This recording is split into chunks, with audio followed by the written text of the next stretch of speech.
Hello, I'm Simon Whistler, you're watching TopTenzNet, and in the video today we're looking at the top 10 horrific air disasters you've probably never heard of.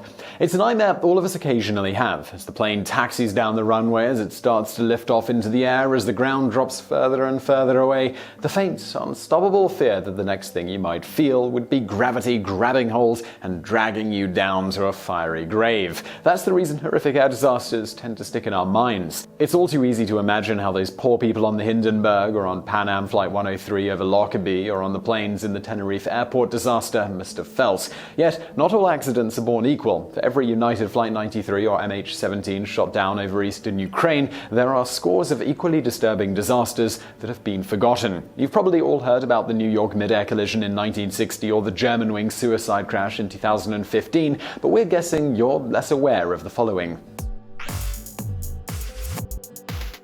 Number 10. The R101 Airship disaster in 1930. When the Hindenburg went up in a flash of flames, you could hear the sounds of airship stocks across the planet plummeting in value. But the Hindenburg is far from the only deadly disaster in airship history. Just 7 years earlier, the experimental British airship R101 crashed in a field in northern France. The impact caused the whole thing to burst into flames, killing 48 of the 54 people on board. The stupidest thing about the R101 disaster is just how preventable it was. The airship had come in heavier than its design intended it to be, so a safety mechanism designed to avoid dangerous gas leaks was chucked in order to make it lighter. On top of that, it was an experimental craft on its maiden voyage, yet the dude in charge of the Air Ministry, Lord Thomson, decided that the voyage should be to India. He further insisted it take off during a storm, and while loaded down with heavy crates of silverware, it inexplicitly insisted on bringing. R101 took off, untested, overfilled, and headed for a storm, and you can imagine how this went. R101 hit the ground and exploded just after crossing the channel. Lord Thomson was among the dead. The disaster killed the entire British airship program. Number 9. The USS Akron Airship Disaster from 1933. If the R101 disaster was worse than the Hindenburg, the crash of airship USS Akron was even worse than that. No other airship disaster in history has left so many people dead. Sadly, like the R101 crash, it was also completely preventable. The USS Akron was owned by the Navy and, as such, frequently flown above the ocean. Yet, nobody had ever thought to install life jackets or rafts or anything that might be useful if the airship ever plunged into the water. And this is exactly what it did on April 4th, 1933. Captain Frank McCord was flying way too low and abruptly decided to pull his airship upwards. As the nose raised, the tail sank until it clipped the water, and the whole ship and its 76 passengers were pulled into the rolling, freezing ocean. In this case, there was no dramatic explosion, no great ball of fire, just an airship that sank beneath the waves, drowning 73. During the rescue operation, another 2 lives would be lost. Remarkably, this crash didn't end America's airship program. It was only shut down 2 years later after the Akron's sister airship also crashed into the sea. Number 8. The Freckleton Air Disaster from 1944. Some disasters aren't forgotten so much as they are barely noticed in the first place. The Freckleton Air Disaster had the misfortune to take place in August of 1944, just when the liberation of Paris was underway. Compared to the nearly 5,000 people who died in the French capital, the deaths of 61 people in the tiny northern English village of Freckleton didn't warrant much press attention. Yet it was so horrific that had it happened at any other time, it would have received wall-to-wall coverage. The cause? It was sheer bad luck. An American bomber got lost in a freak storm over the Irish Sea and accidentally wound up over Lancashire. As the storm reached a crescendo, pilot John Blomendal lost control and clipped a tree with his wing. The plane split in two over Freckleton. One part smashed through 3 houses and a bar catering to American and British servicemen. The other thudded into the village school and burst into flames. The impact on the bar killed 14, mostly American servicemen. At the school, the sea of fire consumed 38 children and 6 teachers. All 3 crewmen in the plane died on impact. Number 7. Santa Ana Airshow crash from 1938. Few air crashes come as close to screwing up a country's entire future as that at the Santa Ana Airshow. Taking place near the center of Bogota, it was meant to show off the skills of Colombia's new breed of daredevil fighter pilots. As a stand filled with diplomats and a stand filled with government figures watched, pilot Cesar Abadia attempted a low-altitude dive between the two, and unfortunately he got his timing badly wrong. Abadia's wing clipped the stand full of government figures, causing the roof to collapse. The plane itself went into a spin, hit the ground, then plowed at high speed into a crowd crowd of civilians before exploding in a ball of fire. By the time the dust had settled and the flames had been put out, 45 were dead and 200 injured. Another 7 would die later of their injuries. Bad as this was, it could have been much worse. The government stand had contained both outgoing Colombian President Alfonso López Peramoyo and incoming President Eduardo Santos. Had the plane hit the government stand slightly harder, modern Colombian history would have been rewritten.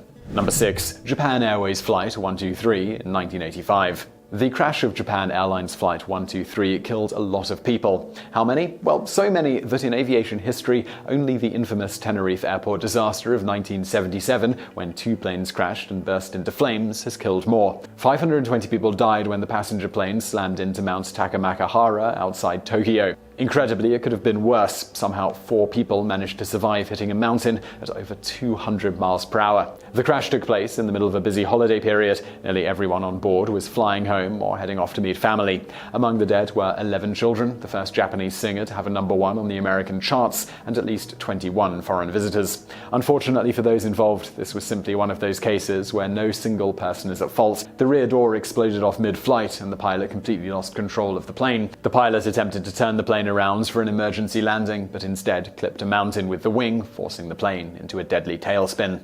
Number 5. Stockport Air Disaster from 1967. There's obviously never a good time to be involved in a traumatizing air crash, but while returning from a dream vacation seems particularly cruel. In 1967, a British Midland flight was returning from Mallorca, Spain, when it abruptly lost power over Manchester. The plane plunged into a residential area. People on the ground reported that it went so low over houses that they could see the vacationers inside, banging helplessly on the windows, their faces contorted in silent screams. Seconds later, the airplane slammed into a garage and exploded. Miraculously, no one on the ground was injured. The captain was later praised for steering the plane away from people's homes, thus averting a much higher death toll. But for those on board, there was little to be grateful for. 84 souls had boarded the plane in Mallorca. Only 12 were still alive after the crash. 77 were burned beyond recognition.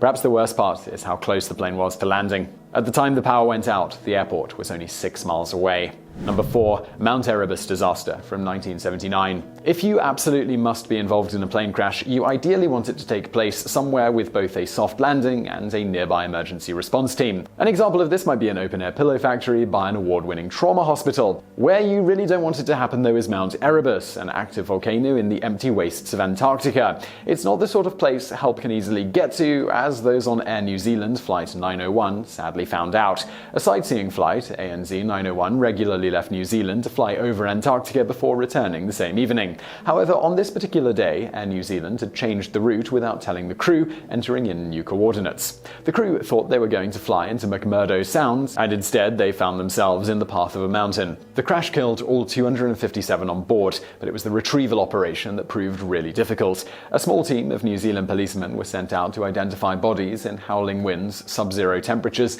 and surrounded by death and destruction on an epic scale. 34 bodies were never recovered, and being forced to live in a disaster site for 2 weeks gave at least one policeman a nervous breakdown. Number 3. Avianca Cartel bombing in 1989.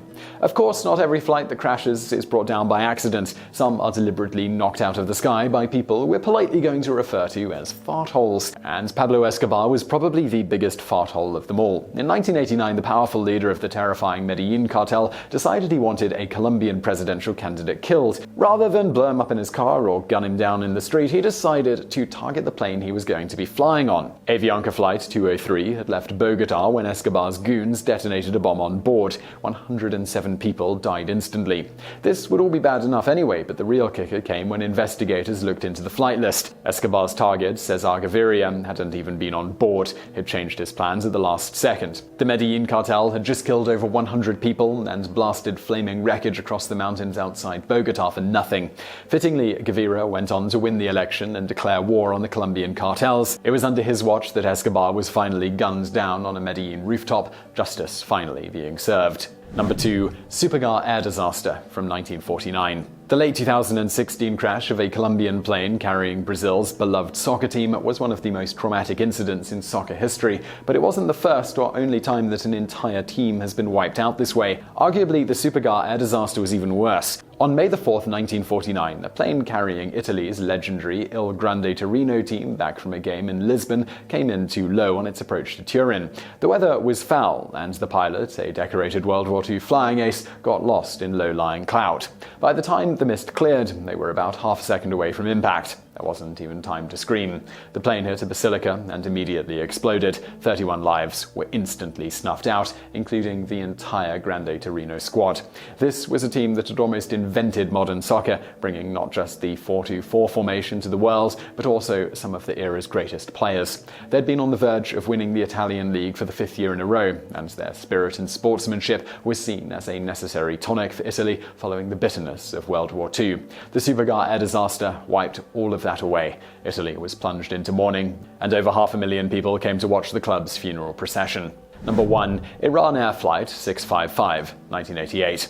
Most Brits and Americans remember the Lockerbie bombing, when a terrorist attack knocked Pan Am Flight 103 out of the air over Scotland, sending its flaming wreckage crashing down on the town of Lockerbie below. Yet if you have ever heard of Iran Air Flight 655, this is all the more strange, as there's an argument that the two are intimately connected. First, the Iran air crash. On July 3, 1988, a civilian plane took off from Bandar Abbas, an Iranian airport used by both commercial and military planes. This was in the middle of the Iran-Iraq war that killed around 1 million and drew in the United States. At the time, the US had warships in the area to protect oil tankers. When Flight 655 took off, those on board the USS Vincennes assumed it was an incoming F-14. They sent up 2 missiles and blasted it out of the sky. All 290 people on board died. Here's where the Lockerbie connection comes in. The Iranians were traumatized by the blowing up of IA Flight 655. The Ayatollah claimed that the skies would rain with Western blood. To this day, significant sections of the CIA believe that Pan Am Flight 103 was destroyed in a revenge attack by Iran, and the Libya connection was merely a smokescreen. Conspiracy or the truth? Well, we'll leave that up to you to decide. So I really hope you enjoyed that video. If you did, please do hit that thumbs up button below. And don't forget to subscribe for brand new videos just like this every day of the week. Also over there on the right, a couple of other videos that you might enjoy if you enjoyed this one. And thank you for watching.